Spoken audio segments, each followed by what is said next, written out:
Hi my YouTube friends, you're in the handyman zone again, and I know some of this stuff may seem like real basic to some of you guys, but there's other people that are watching that don't have a clue. I want to just talk quickly about sandpaper today. The first thing on the back you're going to find like the grit, like this is 36, it's a very rough sandpaper. This is an 80, which is, you know, not as rough. And then there's a 150, which is a fine sandpaper that could be used as a finish grade.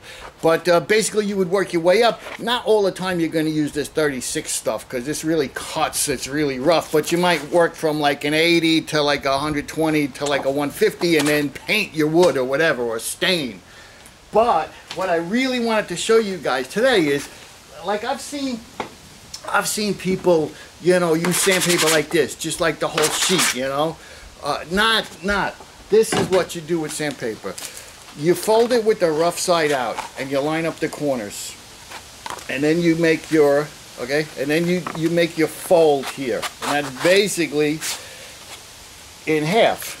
And then we're just gonna, a couple of times, keeping those corners straight so your line is straight. A couple of times we're just gonna go back and forth on that line, so that we could eventually rip this in half, right along that line. Now we've made our one piece of sandpaper into two pieces. We're gonna put one piece aside, and we're gonna take this other piece, and still we're not ready to use it. What we're gonna do is fold it in thirds. Doesn't have to be exact, but just fold it in thirds. Now we're ready to sand.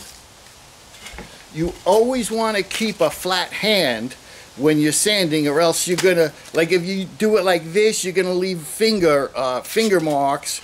If you just use one finger, you're gonna leave marks. So you always want to have like a flat hand.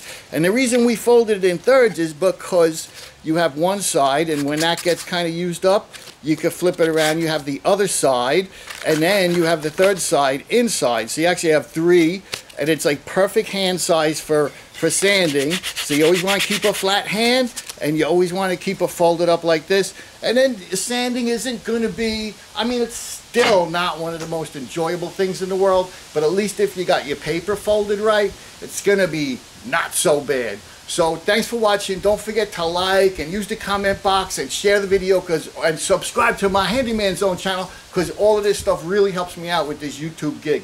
Thanks for watching.